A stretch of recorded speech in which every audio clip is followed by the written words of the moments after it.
Technique ক্লাসে তোমাদের সকলকে স্বাগত। আজকের আমাদের আলোচ্য বিষয় 2025 সালের অষ্টম শ্রেণীর দ্বিতীয় পর্যায়ক্রমিক মূল্যায়নের বাংলার রায়মার্টিনের প্রশ্নবিচিত্রার 2 নম্বর যে স্কুলটা রয়েছে অর্থাৎ জগৎবন্ধু ইনস্টিটিউশন, যেটা তোমাদের রায়মার্টিনের প্রশ্নবিচিত্রার 21 নম্বর পেজে পেয়ে যাবে, তার প্রশ্ন এবং তার উত্তর। তোমাদের এর আগে দ্বিতীয় পর্যায়ক্রমিক মূল্যায়নের রায়মার্টিনের একটা করে স্কুলের অল সাবজেক্টের প্রশ্ন এবং তার উত্তর করানো হয়ে গেছে। তুমি যারা যারা দেখোনি তার জন্য লিঙ্ক ডেসক্রিপশন বক্সে আছে, তোমরা সেখানে দেখে নিতে পারো। তোমাদের এই পরীক্ষাতেও হলিস্টিক প্যাটার্ন ফলো হবে, অর্থাৎ 51 থেকে 50 সময় হবে তোমরা 1 ঘন্টা 30 মিনিট। তোমাদের এই পরীক্ষাটি আগামী আগস্ট মাসে অনুষ্ঠিত হবে।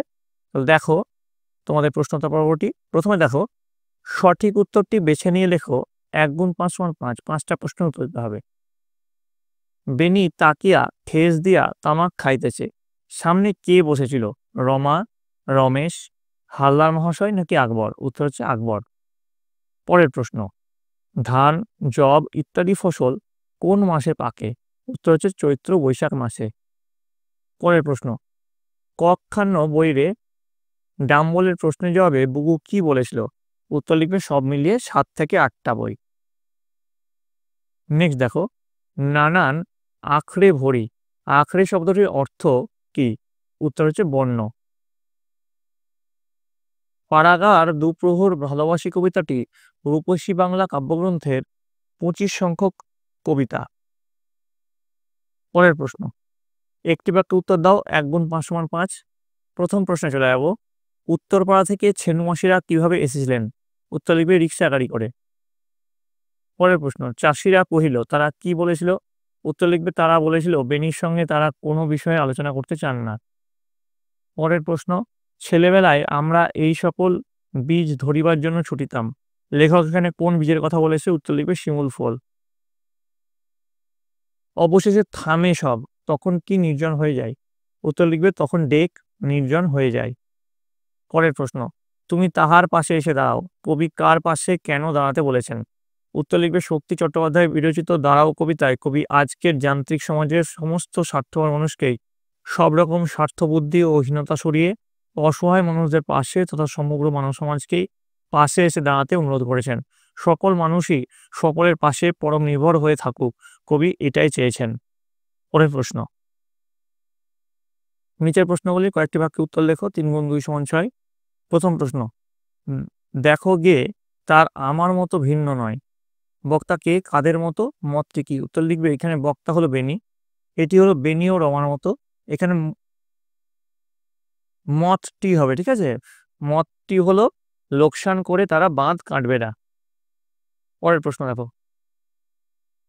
3.2, মালিক কোথাও নাই, কিসের মালিক, সেটা কোথায় বাঁধা ছিল, তার অবস্থা কেমন ছিল? উত্তর লিখবে এখানে ডিঙির মালিকের কথা বলা হয়েছে, সেটি হিজল গাছে বাঁধা ছিল, সেটি ঝাঁঝরা ফোকরা হয়ে পড়েছিল। পরের প্রশ্ন, যে কোনো দুটি প্রশ্নের উত্তর নিজের ভাষায় লেখো। 5 গুণ 2 সমান 10। প্রথম প্রশ্ন, কি করে বুঝবো গল্পে যে দুটি ছোট ছেলের কথা আছে তাদের নাম কি, তাদের মধ্যে মিল বা অমিল এবং তাদের সম্পর্কে তোমার মতামত সংক্ষেপে আলোচনা করো? উত্তর লিখবে গল্পে যে দুটি ছোট ছেলের কথা বলা হয়েছে তাদের নাম বুকু ও ডাম্বল। আশাপূর্ণা দেবী রচিত কি করে বুঝবো গল্পে দুটি ছোট ছেলের কথা বলা হয়েছে বুকু ও ডাম্বল, আপাত দৃষ্টিতে তাদের মধ্যে প্রকৃতিগত অমিলই বেশি দেখা যায়। বুকু ছেলেটি অনর্গল কথা বলে, কিন্তু বিশেষ কোনো দুরন্তপনার পরিচয় পাওয়া যায়নি। অপরপক্ষে ডাম্বল ছেলেটি অত্যন্ত দুরন্ত এবং ধ্বংসাত্মক। অন্যের বাড়িতে গিয়ে সভ্য ও ভদ্র হয়ে থাকার শিক্ষাও তার নেই। আবার এদের মধ্যে মিলও রয়েছে।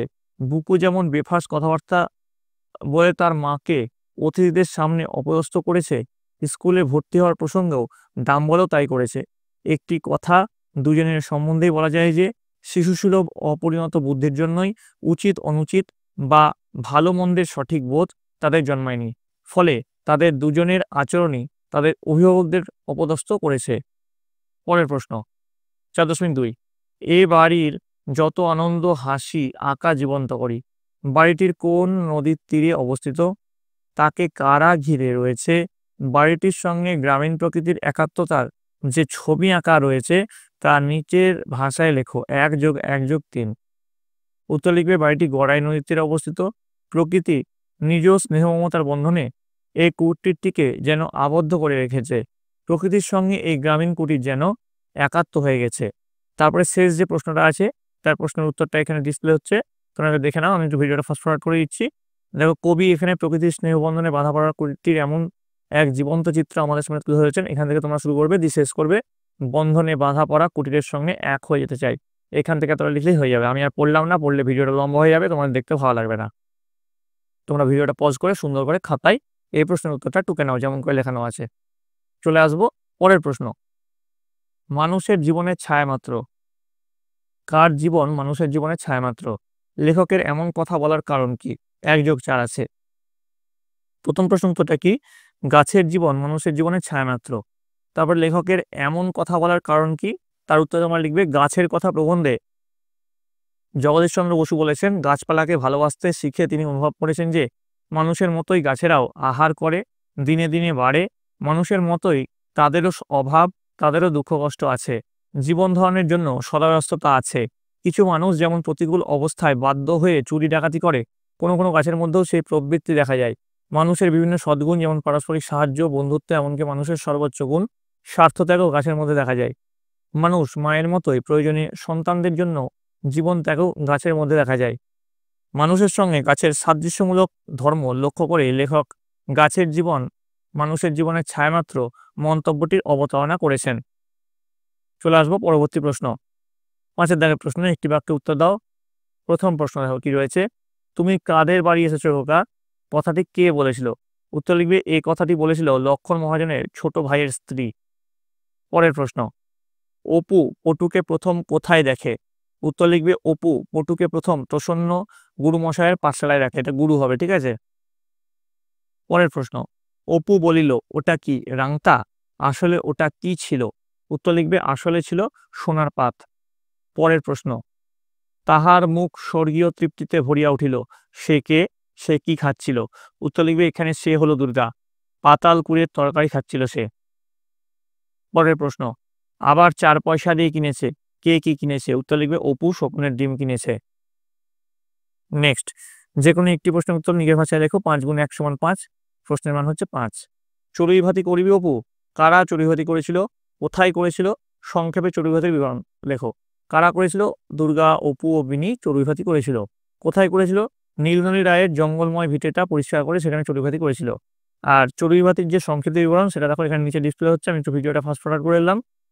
দিনটা ছিল বসন্তের একটা দিন। এখান থেকে শুরু করবে, শেষ করবে অভিজ্ঞতার ছাপ রেখে যায়। আদৌ পর্যন্ত লিখলেই কিন্তু হয়ে যাবে। তোমরা ভিডিওটা পজ করে সুন্দর করে খাতায় এর উত্তরটা লিখে নাও। চলে আসবো পরবর্তী প্রশ্ন। তারই পারে যে ভাঙা মন্দিরটা আছে, কার পারে কিসের মন্দির? এই প্রসঙ্গে স্বরূপ চক্রবর্তীর গল্পটি সংক্ষেপে আলোচনা করো। তার পারে বিশালাক্ষী দেবীর মন্দির, প্রথম পার্টের উত্তর। তো দেখো, পরের পার্টের উত্তর এখানে আমি দিয়ে দিয়েছি। তোমরা ভিডিওটা পজ করে একবার দেখে নিও, আমি আর পড়লাম না, ঠিক আছে। আশা করি তোমরা ভিডিওটা পজ করে সকলে এই উত্তরটা লিখে নিয়েছো খাতায়। চলে আসবো পরের প্রশ্ন। নিচের প্রশ্নগুলির নির্দেশ অনুসারে উত্তর দাও। প্রথম প্রশ্ন কি আছে দেখো। বাক্যে প্রয়োগ করে উদাহরণ দাও। গুণবাচক বিশেষ্য, আত্মবাচক সর্বনাম, বিশেষণের বিশেষণ, আবেগসূচক অব্যয়। 1 × 4 = 4। গুণবাচক বিশেষ্য। সৌন্দর্য মানুষকে আকৃষ্ট করে। এখানে সৌন্দর্য একটি গুণ যা বিশেষ্য হিসেবে ব্যবহার করা হয়েছে। তার সাহস প্রশংসার যোগ্য। এখানে সাহস একটি গুণ যা বিশেষ্য হিসেবে ব্যবহার করা হয়েছে। শিশুদের সরলতা মন মুগ্ধ করে তোলে। এখানে সরলতা একটি গুণ যা বিশেষ্য হিসেবে ব্যবহার করা হয়েছে। যে কোনো একটা লিখলেই কিন্তু তোমাদের এখানে হবে। আমি এটাকে 3টে লিখিয়েছি। পরের যেটা আছে আত্মবাচক সর্বনাম, সে নিজে কাজটি করেছে। এখানে নিজে কর্তা, সে এর প্রতি অতিরিক্ত জোর দিচ্ছে এবং আত্মবাচক সর্বনাম হিসেবে ব্যবহৃত হয়েছে। তারপরে দেখো, তারপরে আরো কিছু উদাহরণ আমি দিয়েছি। সেই উদাহরণগুলোর মধ্যে যে কোনো একটা লিখলেই তোমাদের হয়ে যাবে, ঠিক আছে। আশা করি তোমরা সবাই দেখে নিয়েছো। চলে আসবো পরবর্তী প্রশ্ন। পরবর্তী প্রশ্ন নয়, ওই প্রশ্নেরই 3 নম্বর যে পার্ট, বিশেষণের বিশেষণ। ফুলটি খুব সুন্দর। এখানে সুন্দর একটি বিশেষণ এবং খুব সেই বিশেষণের তীব্রতা বোঝাচ্ছে, তাই এটি বিশেষণের বিশেষণ। ছেলেটি অত্যন্ত মেধাবী, পাখিটা একটু সবুজ। যে কোনো একটা লিখলে কিন্তু একটার উত্তর হয়ে যাবে। তারপরে এই প্রশ্নেরই 4 নম্বর পার্টের যে উত্তর আছে আবেগসূচক অব্যয়। আহ কি সুন্দর দৃশ্য। এখানে আহ হচ্ছে বিস্ময় ও আনন্দের আবেগ প্রকাশ করেছে। তারপরে কি আছে, উফ বড্ড কষ্ট হচ্ছে, ছি তুমি এত খারাপ কাজ করতে পারলে। যে কোনো একটা লিখলেই কিন্তু তোমরা এখানে হয়ে যাবে। আশা করি তোমরা এটা সকলে বুঝতে পেরেছো। চলে আসো পরবর্তী প্রশ্ন। দেখো কি আছে। লোকটার অজানা থাকলো, নাবাচক বাক্যে রূপান্তর করো। লোকটা জানতে পারলো না। পরের প্রশ্ন, প্রশ্নবোধক বাক্য কাকে বলে, উদাহরণ দাও। যে বাক্য দ্বারা কোনো বিষয়ে জিজ্ঞাসা বা প্রশ্ন করা হয় তাকে প্রশ্নবোধক বাক্য বলে। এই ধরনের বাক্যের শেষে সাধারণত প্রশ্নবোধক চিহ্ন থাকে। উদাহরণ, তুমি কেমন আছো, তোমার নাম কি। পরের প্রশ্ন, সমাপিকা ক্রিয়া ও অসমাপিকা ক্রিয়ার ব্যবহার করে একটি বাক্য লেখো। বৃষ্টি থামলে, এটা হচ্ছে অসমাপিকা ক্রিয়া। আমরা বাড়ি যাব, সমাপিকা ক্রিয়া। নেক্সট, চোখ অথবা মাথা শব্দটিকে ভিন্ন অর্থে প্রয়োগ করে দুটি বাক্য লেখো। চোখ শব্দের ভিন্ন অর্থে প্রয়োগ, দোকানদারের চোখ এড়িয়ে লোকটা জিনিস সরিয়ে ফেললো। এখানে চোখ এর অর্থ দৃষ্টি। 2 নম্বর, এই রাস্তার চোখে একটি পুরনো বটগাছ ছিল যা এখন আর নেই। এখানে চোখে অর্থাৎ নজরে বা দৃষ্টিসীমায়। ঠিক আছে। তারপরে মাথা দিয়ে আছে, মাথা শব্দের ভিন্ন অর্থে প্রয়োগ, দলের মাথা লোকটি ধরা পড়েছে। এখানে মাথা অর্থ প্রধান বা নেতা। অঙ্কটা কিছুতেই আমার মাথায় ঢুকছে না। এখানে মাথায় অর্থ বুদ্ধিতে বা বোধগম্যতায়। পরের প্রশ্ন দেখো কি আছে, হাসপাতালের সামনে জোরে মাইক বাজানো অমার্জনীয় অপরাধ। এই বিষয়ে সচেতনতা গড়ে তুলতে দৈনিক সংবাদপত্রের সম্পাদককে একটি চিঠি লেখো। 5 নম্বর আছে, দেখো প্রথমে মাননীয় সম্পাদক, দৈনিক আজকাল, কলকাতা 7,56,000। বিষয় লেখা আছে, বিষয়টা মাঝখানে লিখবে। হাসপাতালের সামনে উচ্চস্বরে মাইক বাজানোয় সচেতনতা বৃদ্ধির আবেদন। যে মহাশয় দিয়ে লেখা শুরু করবে, যেমন করে এখানে লেখানো হচ্ছে। আমি একটু ভিডিওটা ফাস্ট ফরওয়ার্ড করে দিচ্ছি। যেমন করে এখানে তোমাদের লেখা হচ্ছে ঠিক একইভাবে তোমরা এর উত্তরটা লিখে ফেলবে। ঠিক আছে।